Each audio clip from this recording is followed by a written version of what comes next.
pukul 17 waktu Indonesia Barat. Soal perjuangan ke pusat, apapun yang diminta oleh pemerintah Aceh, Delon sebagai wakil Aceh siap memperjuangkan. Saatnya kita dengarkan dan kita saksikan Lintas 17. Informasi aktual dari seluruh penjuru Aceh. Kejaksaan Tinggi Aceh menuntut 40 orang bandar narkoba dengan ancaman hukuman mati. Kabupaten Aceh Singkil Provinsi Aceh dengan menyediakan anggaran sebesar 25 miliar rupiah. Inilah Lintas 17 bersama Korwil 17 Banda Aceh.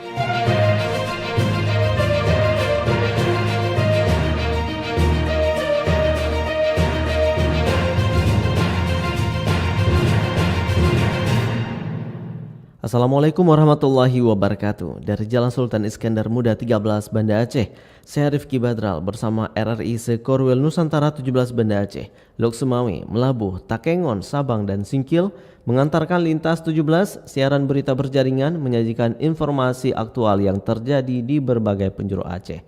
Edisi hari ini, Minggu 18 Januari 2026.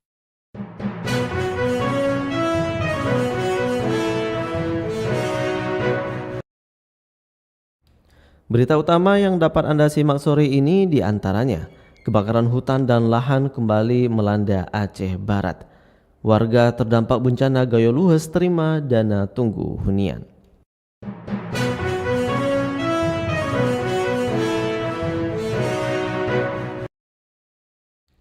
Siaran berita berjaringan ini dapat juga Anda akses melalui aplikasi RRI Digital, serta turut disiarkan Radio Muna FM 10 Salam, Merdu FM PD Jaya, Radio Sapa FM, Suara Bujang Salim Lok Semawe, Radio Asalam Uin Araniri Darussalam Banda Aceh, Radio Suara Sabang, Radio Mutiara FM PD, Radio Cempala Kuning Aceh Timur, Radio Suluh Tamiang, serta di relay RRI Radio Rimba Raya.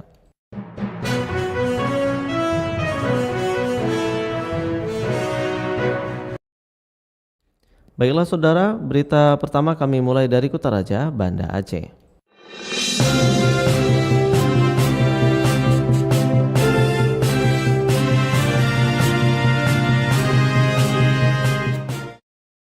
Pendengar, Car Free Day Banda Aceh buka peluang promosi dan peningkatan omset UMKM.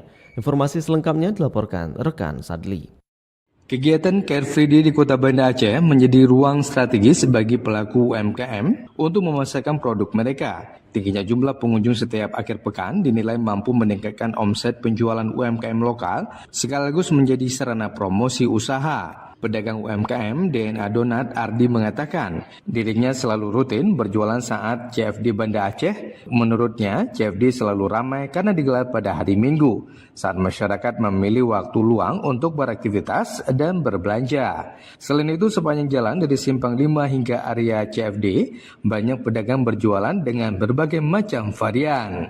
Ardi menyebutkan dari sisi omset penjualan saat CFD mengalami peningkatan dibandingkan hari-hari biasanya. Selain itu CFD juga menjadi ajang promosi yang efektif terutama bagi UMKM yang baru merintis usaha. Memang CFD ini karena semua orang berkumpul ya di hari Minggu, hari libur juga, di mana banyak waktu luang bagi pelanggan, bagi pembeli untuk mencari jajanan dan penjualan di CFD ini juga sepanjang jalan dan mungkin dari Jabodetabek sampai dengan Simpang 5 semuanya orang jualan dengan berbagai macam varian ya. Ya alhamdulillah penjualannya lebih sedikit daripada hari-hari biasa. Lebih lanjut Ardi menambahkan selain berjualan di CFD, ia juga memproduksi dan berjualan donat secara rumahan. Dari aktivitas tersebut rata-rata pendapatan yang diperoleh berkisar antara 200 hingga 300 ribu per hari. Ardi berharap program CFD dan kegiatan serupa dapat terus dilanjutkan dan dikembangkan oleh pemerintah dan pihak penyelenggara karena dinilai sangat membantu pelaku UMKM dalam memperluas pasar serta meningkatkan pendapatan dan juga mendukung kemajuan pariwisata Kota Banda Aceh. Demikian Sadli melaporkan. Dari Kutaraja, Banda Aceh, Lintas 17 menuju Samudra Paseh, Aceh Utara.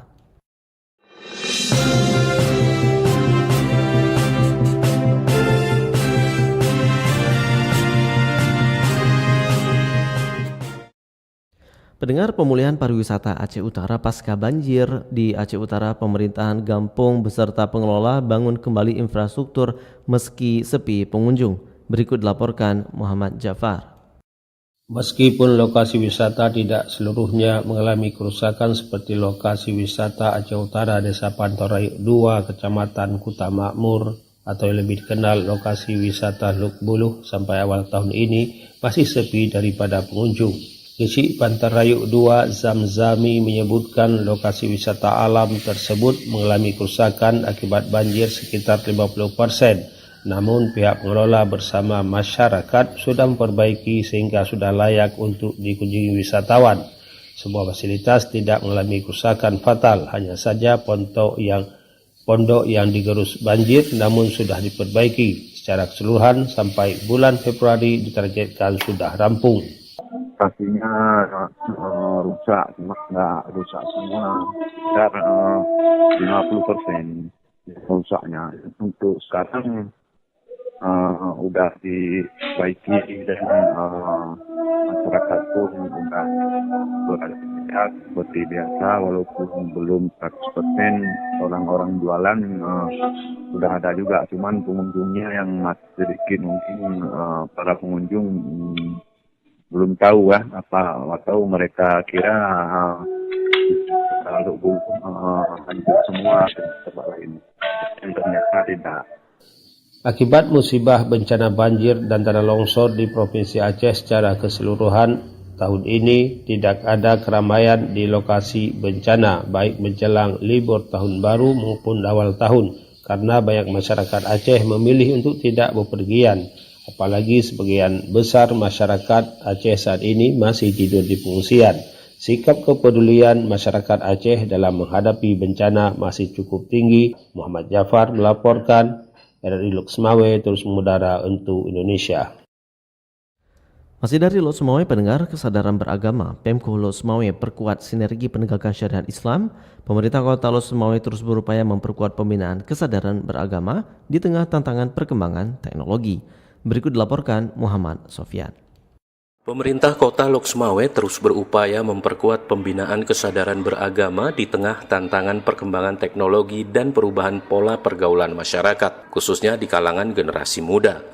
Kepala Dinas Syariat Islam dan Pendidikan Daya Kota Lok Semawe, Sufri, saat dikonfirmasi RRI kemarin mengatakan bahwa salah satu tantangan utama dalam pembinaan kehidupan beragama saat ini adalah pengaruh media sosial dan teknologi digital yang berdampak pada perilaku serta pergaulan remaja dan masyarakat secara umum. Menurutnya, kondisi tersebut menuntut peran aktif seluruh elemen, khususnya pemerintah daerah dalam menjaga dan membina penerapan nilai-nilai syariat Islam. Pemerintah Kota Lok Semawe, kata Sufri, secara konsisten terus menghimbau dan mengajak masyarakat guna meningkatkan kesadaran beragama serta melakukan pembinaan terhadap pelanggaran syariat Islam. Di mana mereka mengkonsumsi media-media sosial sehingga terimbas kepada pergaulan sehari-hari. Namun dari pihak pemerintah Kota Lok Semawe selalu menghimbau dan selalu mengajak dengan berbagai statement yang dipetakan oleh Satpol PP dan WH, di mana kami selalu menjaga dan menegur dan membina setiap pelanggar-pelanggar syariat Islam itu sendiri. Kepala Dinas Syariat Islam dan Pendidikan Daya Kota Lok Semawe menambahkan, ke depan Dinas Syariat Islam setempat bersama Majelis Permusyawaratan Ulama MPU serta Satpol PP WH akan kembali duduk bersama untuk memperkuat sinergi dan menyusun regulasi yang lebih terarah. Langkah ini bertujuan agar pelaksanaan syariat Islam di Kota Lok Semawe berjalan lebih teratur, terakomodasi, dan sesuai dengan nilai Islam yang diharapkan. Muhammad Sofyan melaporkan. Dari Aceh Utara, lintas 17 menuju Melabuh.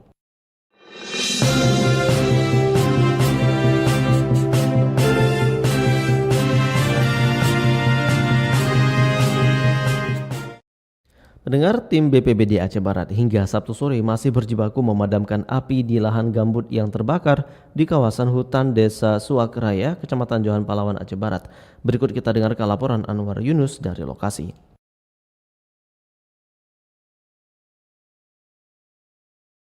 Pemirsa, saat ini saya berada di lokasi terjadi kebakaran hutan dalang atau karhutla yang melanda wilayah Kabupaten Aceh Barat sejak beberapa hari terakhir. Di lahan gambut Kampung Suak Raya, Kecamatan Johan Palawan, Kabupaten Aceh Barat pada Sabtu sore, kobaran itu merambat tanpa suara namun meninggalkan asap tebal yang menyelimuti udara. Siang yang terik menjadi saksi ketika tim Badan Penanggulangan Bencana Daerah BPBD Aceh Barat berjibaku memadamkan kebakaran lahan yang terus meluas. Hingga kini luas area yang terbakar mencapai sekitar 5,5 hektar. Tersebar di 3 titik berbeda, Suak Raya, Gampung Gampa, dan Gampung Lehan. Kalaksa BPBD Aceh Barat Teku Ronald Nehdiansyah menyampaikan, di antara ketiganya, Gampung Suak Raya menjadi lokasi terparah. Lebih dari 3 hektar lahan gambut hangus dilahap api, menyisakan bara di balik tanah basah yang sulit dijinakkan. Medan jalan yang menjadi tantangan tersendiri. Tanpa dukungan mobil pemadam kebakaran, tim BPBD mengandalkan kendaraan ATV untuk mengangkut mesin pompa air. Lokasi kebakaran berjarak sekitar 2 km dari jalan utama.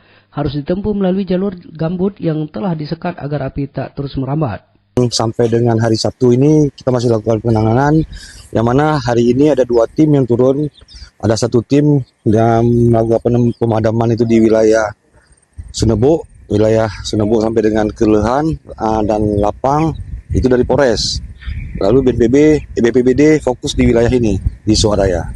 Yang terbakar bukan semak kering, melainkan tumbuhan muda. Kondisi ini menguatkan dugaan kebakaran lahan dipicu oleh faktor manusia. Berbeda dengan rumput kering yang bisa tersulut percikan api tak terduga, vegetasi muda membutuhkan pemicu yang lebih kuat untuk terbakar. Di bawah terik matahari dan tiupan angin yang kian kencang, api terus berpindah dari satu titik ke titik lain. Tim di lapangan tak berhenti bekerja, berupaya menahan laju api agar tidak semakin meluas. Namun dampaknya sudah terasa. Asap dari kebakaran lahan ini perlahan sudah mulai merengsek ke permukiman warga hingga ke pusat kota Melabuh, Kabupaten Aceh Barat, mengganggu aktivitas dan kualitas udara masyarakat. Dari lokasi kebakaran hutan dan lahan Karhutla, Anwar Yunus, Pro 3 RRI terus mengudara untuk Indonesia. Dari Melabuh pendengar, kita menuju dataran tinggi Tanoh Gayo.